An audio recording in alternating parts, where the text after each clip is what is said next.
You are now listening to A Word Before We Leave, the podcast that turns the conversation of individual passions into the conversation of individual perspectives. I'm Brett Gaffney. It's crazy, but we've made it to episode 7, and boy, oh boy, are you guys in for a treat. Since moving out here to Los Angeles, I've slowly but surely expanded my little network of people through common connections and have found a new friend amongst the city of angels. Today's guest is Lizzie Bromley, and I think it'd be best if we just let her speak for herself. So, without further ado, welcome back to A Word Before We Leave. I hope you guys enjoyed this episode. Welcome back to A Word Before We Leave. My name is Brett Gaffney. Today we have... Lizzie Bromley. Lizzie Bromley, would you like to describe yourself real quick to the audience? Oh my gosh. Like, who are you? 2 to 3 sentences. I am a almost 25-year-old girl living in Los Angeles. And I'm a photographer, about to be a yoga teacher, photo editor, writer, all the good things. Where are you from? I'm from Los Angeles. I grew up in a little town called La Cañada, which is northeast LA, right outside. It's like the most Midwest you can get in LA. For the listeners in Kansas City, that's exciting. Maybe. Or maybe you're like, oh, but I want like big city LA and beaches. I live in the beach now, basically. I'm like less than a mile from a beach, so. It is very nice. The drive here was fantastic. Okay, so currently we are inside Lizzie's living room, and we're just going to dive in. Welcome to Word of the Day, the first segment for the show. And as always, Merriam-Webster's-Dictionary.com, not sponsored. Today's word of the day is expeditious. It is expeditious, and the definition is a formal word that is used to describe someone acting in a quick and efficient way, or something done in such a manner. And they provide their own little example, and it's known for their expeditious service. The restaurant staff had the family's order ready in less than no time. Now you come up with a sentence, and then I'll come up with a sentence. The word is expeditious. That's funny that the example sentence was exactly that, because the first thing that popped up in my head was that I went to a bar on Wednesday night, and the wait staff was being super expeditious because we heard them do their whole spiel before the party ended up coming, and just the way that the manager was talking to the other staff members. I was like, wow, expeditious. And there it is. And my sentence will be, they say that Kris Jenner works hard, but I say that Brett Gaffney with his expeditious service and timing works harder. That's amazing. Okay, Lizzie, what is one thing in the entire world that gets you out of bed every day? What's one passion of yours that you could talk on for hours? One passion? Those are 2 very different answers to me, because the thing that legitimately gets me out of bed every day is my cat, because I have to take care of him. But one passion that I could probably talk about forever, writing. It's a tie between writing and photography. I feel like both of them are my true loves, and it just depends which one is my favorite at the time. What did you study in college? I studied journalism with an emphasis in photojournalism, so writing and photography. Based on the listener who may not know your work or know what you do, give us an introduction into the world of the creative that is Lizzie Bromley. I was that kid who was always told growing up that I was creative, but I was so naturally creative that I never ever really practiced anything seriously until photography in middle school and high school, because I was on yearbook and I just loved taking portraits of people. And that's when Facebook was just huge, and changing your Facebook profile picture was the biggest deal in the world, and you always wanted to get 100 likes. So I was big on taking people's Facebook profile pictures, and that really just created my love for portraiture. And then, funny enough, I was always so bad at language arts and English, was getting straight D's and C's all of elementary school. And then something just clicked for me freshman year of high school, and I just suddenly fell in love with the art of the essay. So I'm really big on creative nonfiction, which is basically just writing about your life and writing about, I don't know, what you go through, lessons, life experiences. Basically just a personal statement for a college application, but long form. And that's what I love to do. So those 2 things together really leaned into what I just said was my college major, journalism, with an emphasis in creative nonfiction, which is the long form I just talked about, but then also photojournalism because taking portraits of people is my favorite. So at what age did you get your first camera? I got my first camera when I was in 6th grade for Christmas. My dad got me this tiny little, like the Canon point and shoots. And they're like the most basic thing in the world. And I actually still have mine and I carry it around with me every single day. Funny enough, I didn't do that for a really long time, but I've been doing it for like the last year. And then I got my first like real professional camera when I was in 8th grade because I basically begged my parents. Like, you were like, this is the only thing that I want. Was it a birthday only gift, thing. Christmas gift? So my birthday is December 23rd. So I asked for it for like my birthday and Christmas gift. And they kept on asking me if I wanted anything else. And I was like, no, I didn't name a single other gift because I wanted it so bad. And I knew that if I mentioned anything else that they'd get me that. And my mom told me a few years ago, actually, that they didn't decide that they were going to get it for me until like 2 days before. And so they just like went to a store and got it. Yeah. Like, that's awesome. But it was crazy too, because I was just like, well, I wonder what their plan was. Like coming down to the wire December 21st. And you're like right I don't before know. your birthday and Christmas. But I'm glad they got it for me. And I'm sure they're glad too, because I like sobbed when I opened it, like scream cried, was so excited. And it's really impacted my entire life, that camera, you know? So super grateful. Yeah. And I had it through college and then I ended up getting, it ended up breaking. It was really sad. And then I got another one that was really similar. And then most recently last year, I got like my really fancy camera. So that was my first like big girl purchase of my entire life. How do you find the balance between using your writing and photography? I feel like there isn't a great balance all the time. Right now, I'm pretty photo heavy, but I think that if anyone would go on my like art Instagram, you could see the real balance because I'm really big on having photos, but then having writing over it, whether or not that's like my handwriting, just like writing on photos or kind of like putting a graphic together. Mm-hmm. So the balance is hard, but I do feel like there's a really low key kind of effortless balance that can happen with those two things throughout your life because you're always on your phone taking photos, writing in your notes app, anything like that. So I feel like that's also just like the balance, you know? And just because it's not my professional writing and my professional photography doesn't mean that they both don't exist in other spaces. When did you start leaning into writing? What age do you think that started clicking with you? I really want to say when I was like 16 and 17, which feels late. But it's funny because when I was like in high school, that felt really late. And I was like, wow, like my junior and senior in college. Whoa. Hold on. Junior, senior in high school.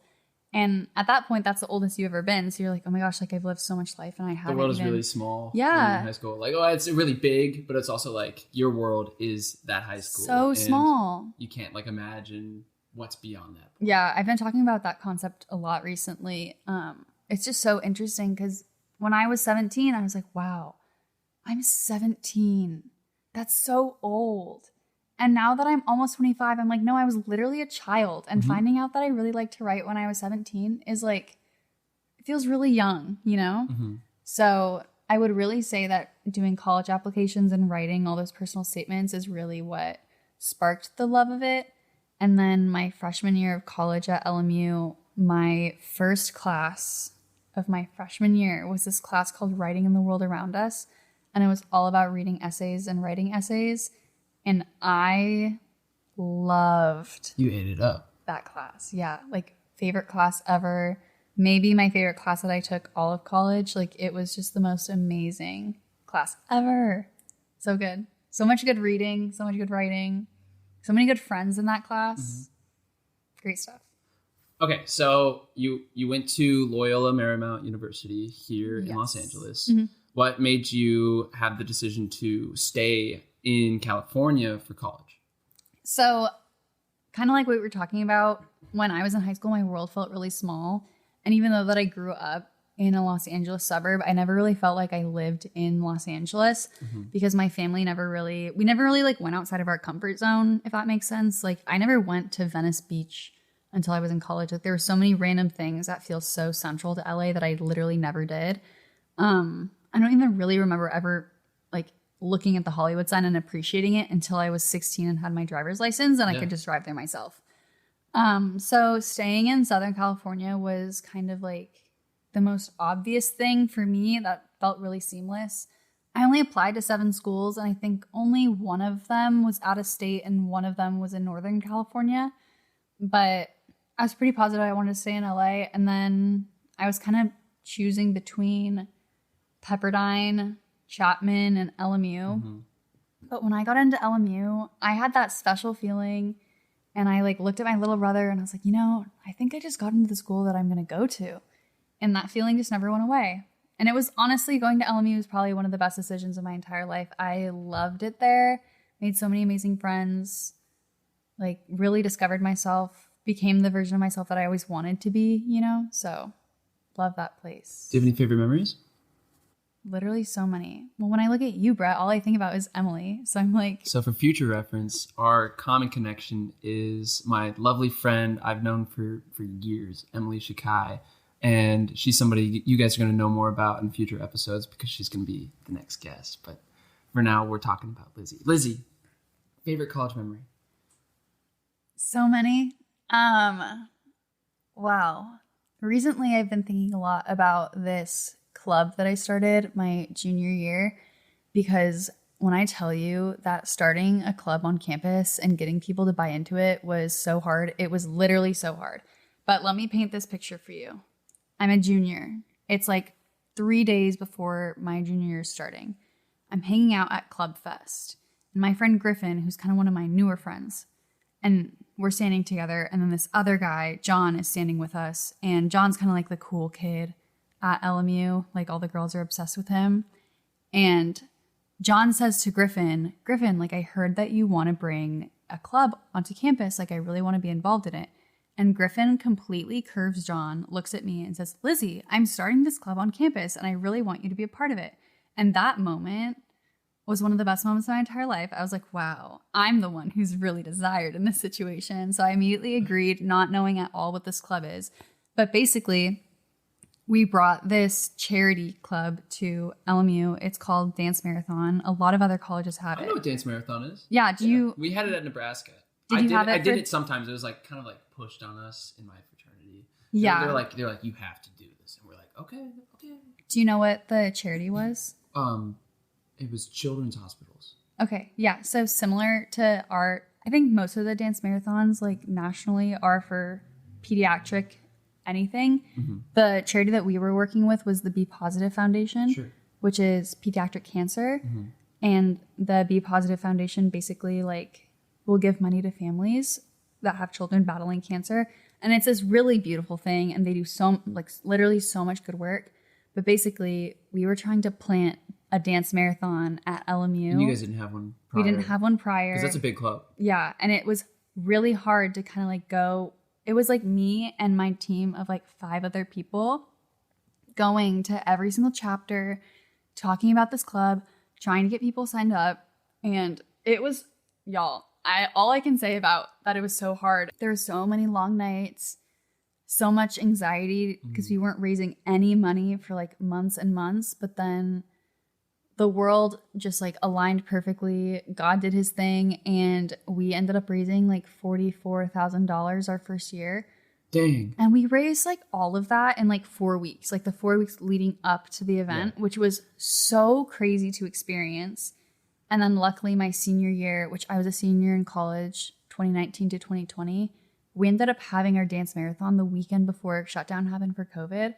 So like, again, just so blessed to have like an entire 2 years setting up this foundation. Mm-hmm. Long story short, I've been thinking a lot about dance marathon recently because the current president told me recently that LMU Dance Marathon is the biggest childhood cancer philanthropy on all of the West Coast.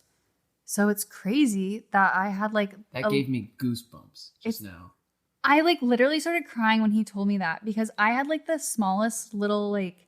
I like ran the Instagram of this little club and was trying to get like doing like outreach and marketing, and knowing that it's grown that much is like, that feels so real to me. Yeah. Where there are a lot of things that you do in college and they kind of feel like you feel like you're in a little bubble, you know, and all the good work that you're doing really only impacts the people around you, which is really great work. And I'm not trying to diminish that at all because any impact you have on anyone is an impact you're having.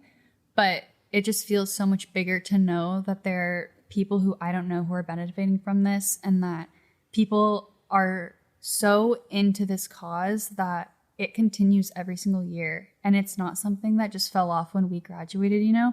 It was something that people are still really passionate about. Even through COVID. Yeah. And like, that's even crazy that it survived through COVID, because there are a lot of traditions, I'm sure, at every college that just did not survive. Fizzled out. Yeah. And like, I was talking to someone a few days ago, like, it was kind of culture at LMU to go to this karaoke bar on Tuesday nights. And that tradition did not survive through COVID, which is so crazy, because something as simple as that can just kind of like disappear, you know?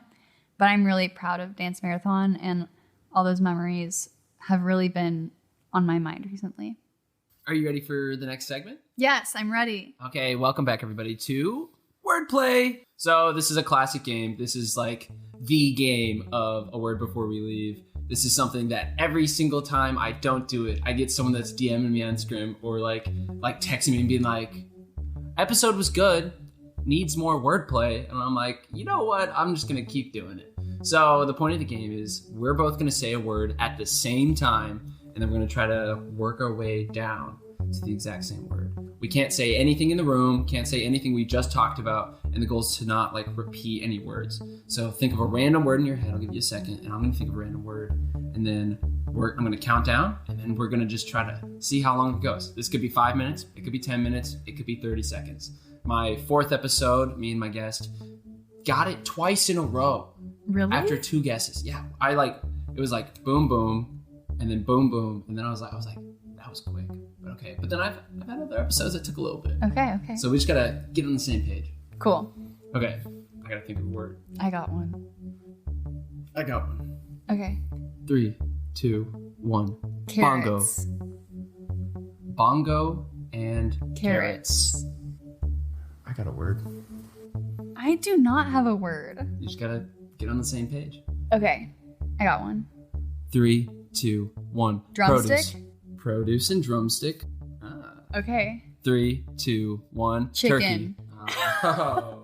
I was Thanksgiving just happened, so I was like turkey, easy. Turkey, chicken. 3, 2, 1. Birds. Poultry. Poultry and birds. 3, 2, 1. Wing. I was not quick enough.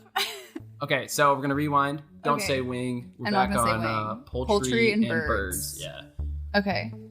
I got one. I got one, but it's probably not what you're about to say though. Maybe, I don't know. 3, 2, 1. Breast. Tender. Dang it. This is So we have breast funny. and tender. Okay, I got one. Yeah, I go. Yeah. Okay. 3, 2, 1. Nugget. Lunch. Lunch. And I cannot stop laughing. Nugget. We're That's like so close. I know. That's the fun of it. We're like on like a little seesaw. Yeah. It's like we just gotta Nugget and lunch. 3, 2, 1. Chick-fil-A. Ah! I was hoping that you say Chick-fil-A because I used to work for them, and I feel like if my friends who listen to this episode heard that, they'd be like, oh, of course Lizzie brings up Chick-fil-A. I was gonna say Cane's, but then I was like, I feel like people that grew up in California don't have Cane's. There are like 3, I think, Raising Cane's in California, and one just opened in El Segundo, so I've gone a few times. I'm not gonna say whether or not one is superior because I feel like they're like similar in essence, but they're completely different in execution. The sauce. What's the verdict? They're just different. Like I hate to say that, but they're literally so different. But they're the same, but they're different. I'm not gonna say my opinion. I don't want to start internet riots right now. Yeah, maybe we should just leave it at back. that. They're different. That's all different. we can say. Okay, you ready to start answering some more questions? Yeah. Okay, cool.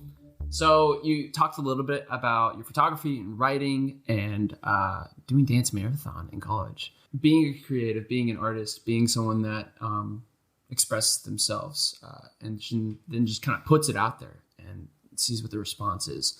What is one project that you put your whole heart into, and explain kind of the process that went into creating that project?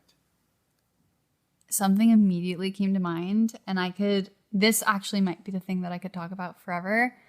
So when 2020 when lockdown was happening, the art that came out of early quarantine was very inspiring to me. And March of 2020 in general, even before kind of COVID took over our lives, I was anticipating graduating in May. And I knew that when I graduated, a lot of my extracurriculars that I was a part of was just going to end. And that wasn't anything that I could control. It was just kind of like how life happens. So I was like, oh, I need to like pick up hobbies. Like, what are some hobbies I can get into after graduating? So I made an Instagram called Lizzie Needs Hobbies, which is not called that anymore, but the first username, Lizzie Needs Hobbies. And basically, I was like, just looking at all of these different artists do their thing, like portrait photographers taking self-portraits in their houses, and then also people just creating like magazines and stuff. And basically, my stomach just growled. That's so funny. I heard that. Oh, that's what that was. Anyway. I thought that was your cat. No, it was literally my stomach. Yeah, I literally was. It's because I ate a bagel and cream cheese this morning. So good, lox but bagel? not lox. Actually, I had a lox bagel yesterday though. That's such a new thing for me being out here. What? I've never had a lox bagel before I came to the West Coast. You're serious? Yeah. Do they sell lox at like Trader Joe's? I'm sure they do. I just Okay. don't get it until now. Do you like it? Yeah. Yeah, they're so good. Okay, you were saying.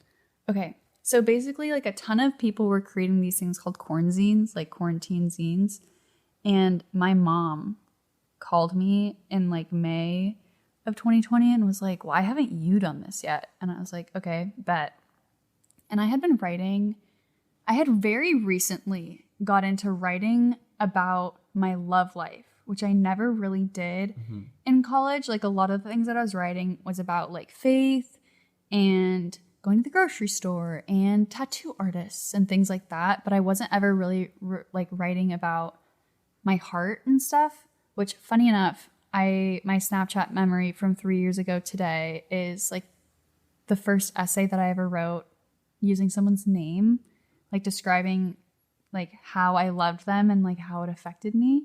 So basically I had like a few different poems and like a few different things that were like a little bit more long form. And my mom challenged me to create this zine. And in like 24 hours, I cranked out a 10-page zine. And I was so proud of this zine. It was called Everyday Feelings, Installment 1. The title was The Boys of 18 to 22. And it was kind of just like talking about the three main guys that I was into in college. And I loved that project so much that I immediately made another one. And Installment 2 was called Jesus, all about Jesus. And then all of the Black Lives Matter protests were happening. And I was like, I really feel called to kind of like create a zine around that too. So Installment 3, Black Lives Matter. Long story short, with like between May and August or July, I want to say, I made 10 installments of this magazine. And like one was about high school. There was another one all about boys. And like there's one kind of just like about me and just kind of like the essence of who I am and things that I've been through.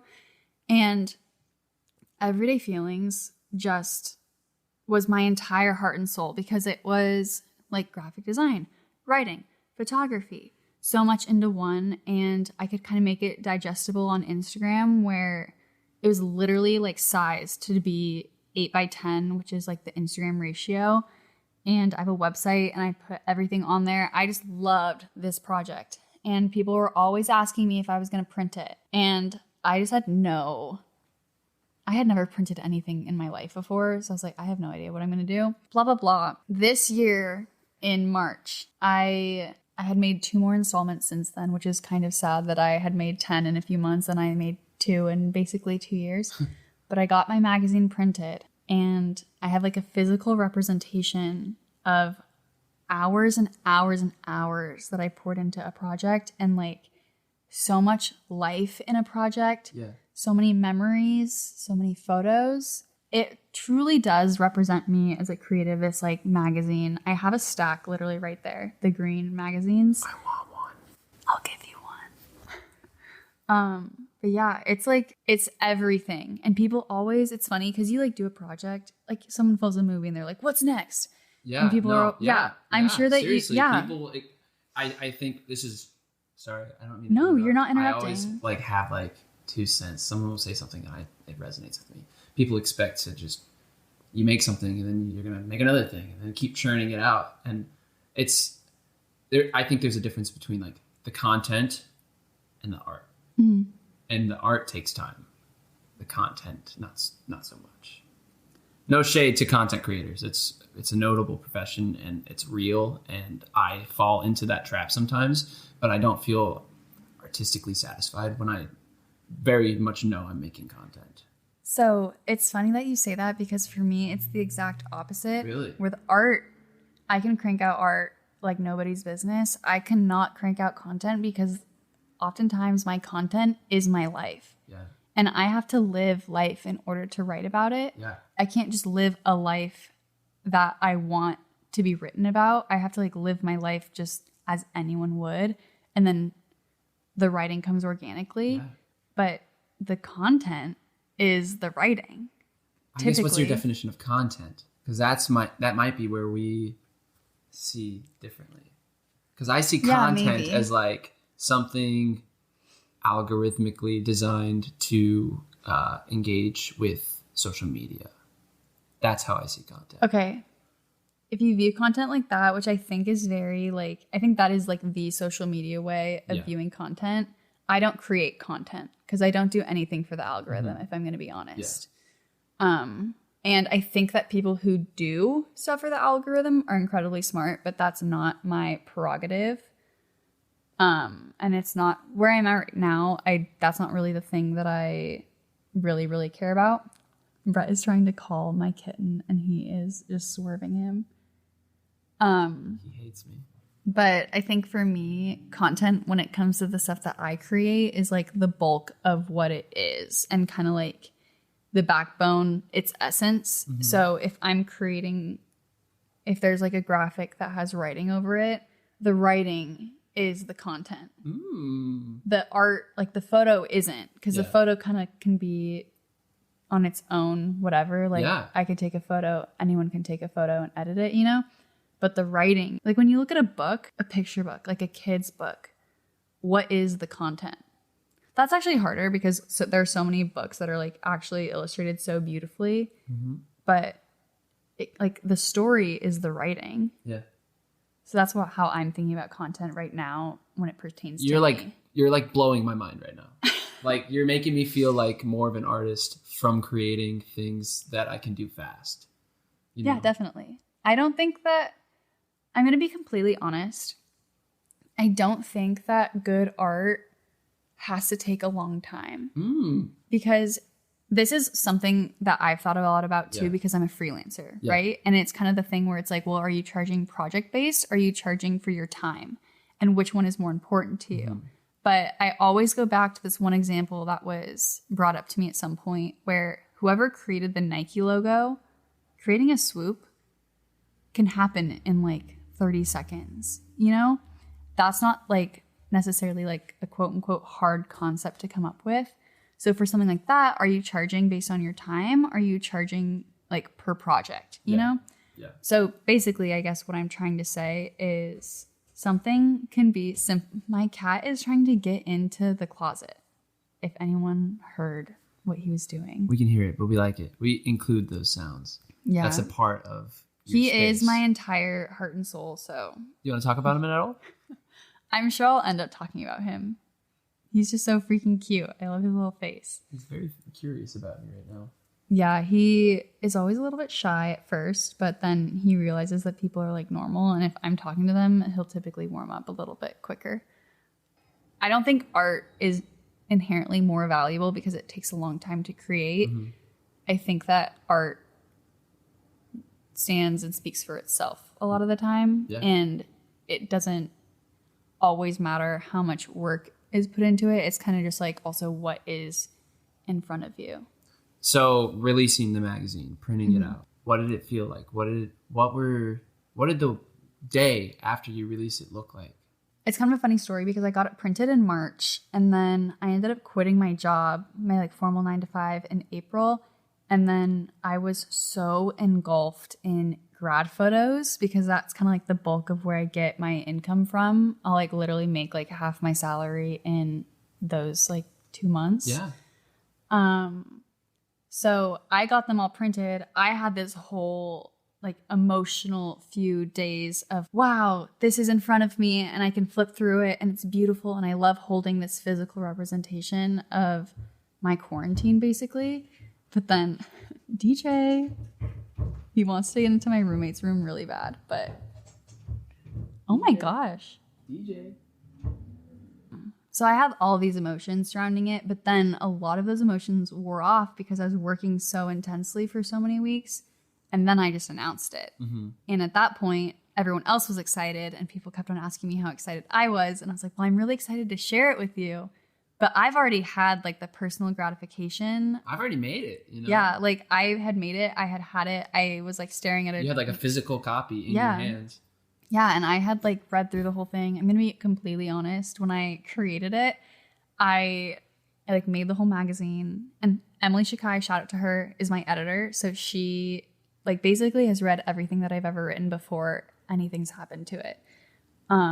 Still to this day, she is my go-to girl.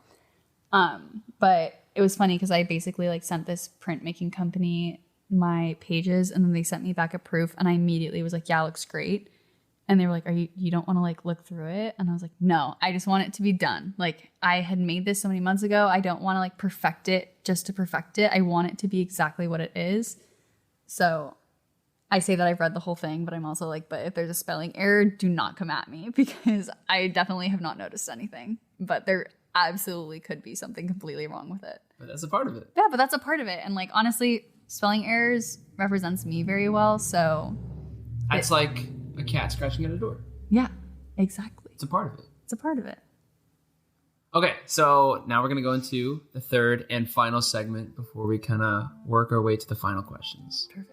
So this is a new segment. I always like to bring in new stuff. I literally thought of this segment on the drive here because I was like, I don't want to do something I've already done. I want something new. I want something that speaks to Lizzie.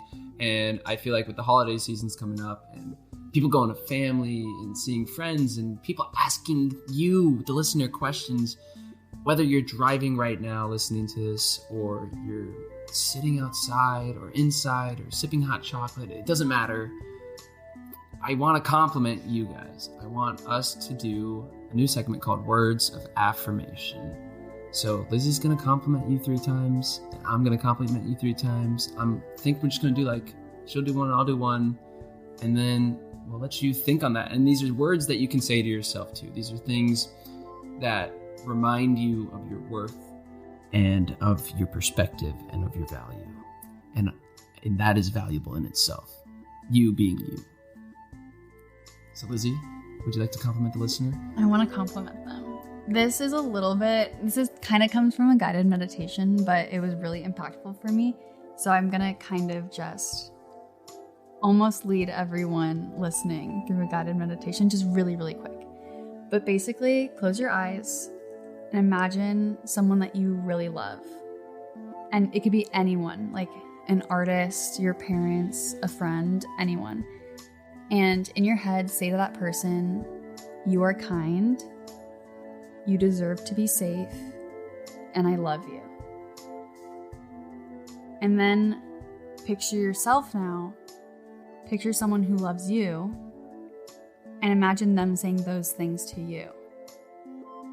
I am kind, I deserve to be safe, but all the same things. You are so loved. I am loved, I deserve to be safe, I am kind. And my compliment is going to be less of a guided meditation, but that was incredible, Lizzie. Thank you. I'm going to say, I really like your shoes that you're wearing today. Or if you're not wearing shoes, your toenails are trimmed nicely. I really like the way when you walk into a room, I notice your presence and I immediately appreciate it. I think when you smile, your true self comes out. And I think you should smile more. I love your laugh. Every single version of it. Even those like tiny little giggles that you'll let out every once in a while. Love those. But I also love your deep, hysterical laugh. I just think it's so great. I think the way you hold yourself when you're by yourself, you can hold around other people because that's an awesome version of you. I love that one. Thank you. And that was words of affirmation. Are you ready for the next questions? Yeah, I'm so ready. Awesome. So this is the deepest it gets. What is something that has made you question why you create art? That's a good question. I think insecurity, right? Like insecurity is the only thing that really, I think, makes you question yourself. Could be wrong. Like self-reflection is also one of those things. But for me, it's definitely insecurity.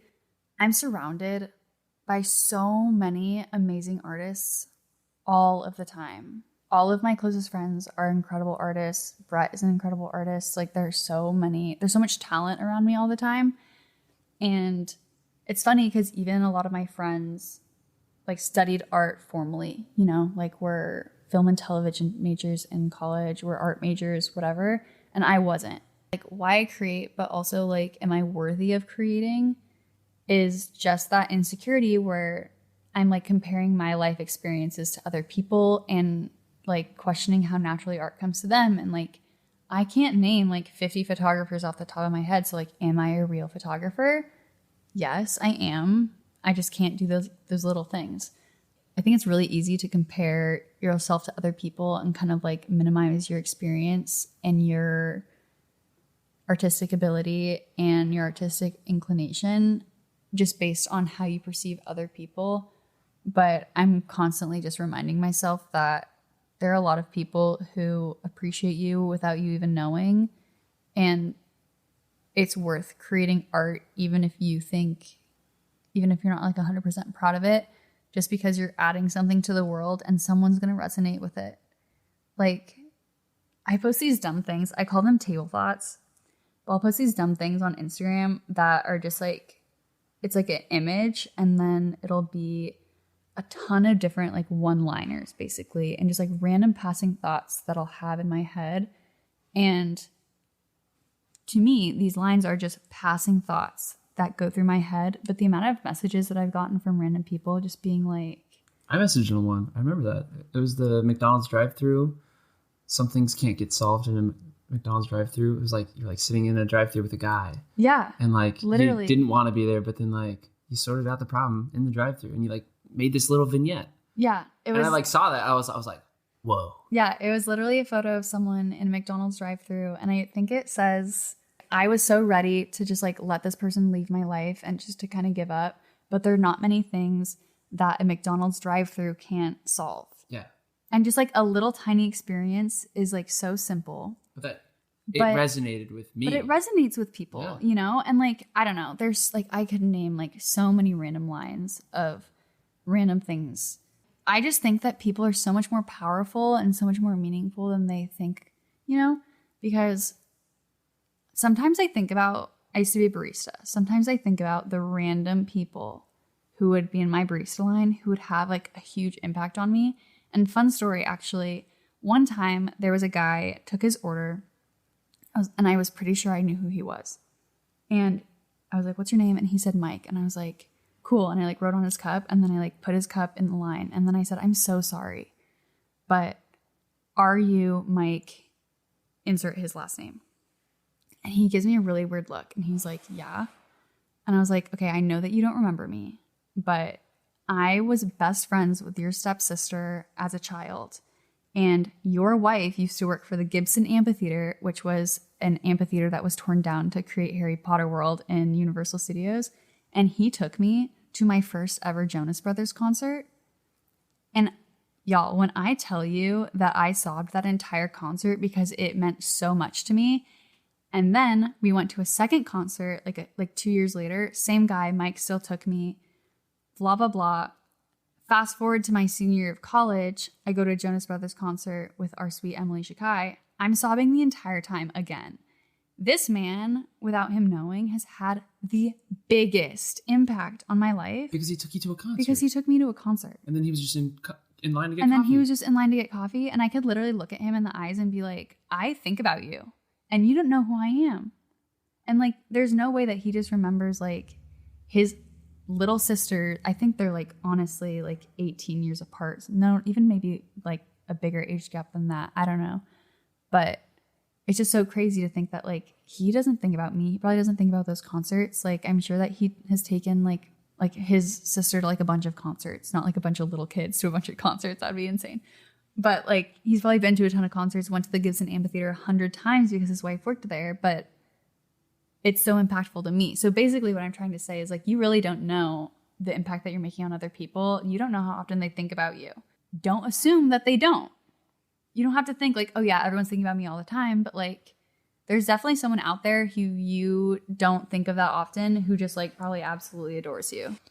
And that goes for everybody. Seriously, there are people out there that care for you, the listener. Genuinely. I know I do. I mean, there's not a lot of you guys that listen to this, but the ones that do keep coming back. And I think about you guys. I don't know all of you specifically, and I'm happy that it's growing, but seriously, thank you guys for continuing to join us on these conversations because these conversations matter. They do. I really do. I think podcasts are interesting in general because I think there are so many great conversations that happen interpersonally that people don't like listen in on. Mm-hmm. But it's really special to kind of have a medium where it kind of just feels like we're talking to each other, but there just like is a microphone in front of me.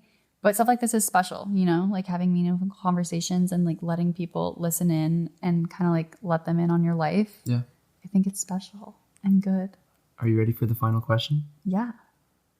Lizzie Bromley, would you care to share a word before we leave? Brett and I were talking about this a little bit before we started recording. I really want to leave people with the word love because I've been thinking a lot about love recently. I'm in therapy, talking to my therapist. My therapist actually was my therapist when I was 17. I started going to her in high school and I've gone on and off to her throughout my life. But she's like the therapist that I always come back to because I love her so much. She's been really helping me kind of like think through different things in my life and different things that have happened throughout my life. And basically what I've been thinking about recently is how love is absolutely nothing that I thought it was. And I feel like throughout my life, I've kind of experienced this insecure love or like the people-pleasing love where you're trying to prove to someone why you should be loved. Where right now, I am in a situation where I just like love someone with my whole heart and I feel loved by them back. And the love that I experience from this person feels so safe and consistent and real where I'm not like worried what I can do wrong and like if it's going to end or not. It's just kind of like, well, it feels good right now and it feels safe right now. And sometimes that is just so overwhelming. I just think that love is such a beautiful thing. And I think that we can love people so well, and loving people well is such a great quality. But yeah, just thinking a lot about love. It's been sweet recently. There you have it, folks. Love. Love. I love you. I love you too. Okay, guys, this has been Brett Gaffney with The Word Before We Leave. I'm going to do a few thank yous, and then that's the episode. Quick shout out to Sam Harding, Jacob Harding, Matthew Blum, Lizzie Bromley, DJ the Cat for being a part of the episode, Morgan McCoy, Ishan Parikh, Matthew, Ashley, Mom, Dad, Grandma, Grandpa, Emily Shakai, of course. Can't not thank Emily Shakai, Chrissy Haas, and of course, I feel like I'm missing somebody. Oh, and Parker Ryle, the man that helped me start this podcast. Parker, I love you. I hope you listen to these still. And you, the listener, of course. You matter the most. Thank you for joining me. Thank you for joining Lizzie. This has been Brett Gaffney and Lizzie. And this has been A Word Before We Leave. And as a quick little reminder, maybe you too can compliment a stranger today. I love that. I challenge you. Do it. Just do it. See what happens. Compliment a stranger. It can be something small, something big. Doesn't matter. I guarantee it'll make both of you feel great. And that's it. That's the show. Now I gotta do my thing. Do your thing. Do you have any resonating thoughts? I was thinking when you were saying compliment a stranger, I have all these stickers that say you are beautiful because there's this You Are Beautiful sticker club that I'm a part of. Oh, my door was locked. Sorry about that. You were saying. And basically, like, the whole point of sticker club is to, like, pass out stickers that say you are beautiful, which is my way to compliment strangers, but I'm not that good at doing it consistently. Yeah. But I was thinking that I should just put these stickers on people's cars, like, underneath their windshield. Oh. And I think I might do that sometime. Just, like, put a bunch of why little not? stickers on someone's car. You are loved. You are beautiful. Thank you.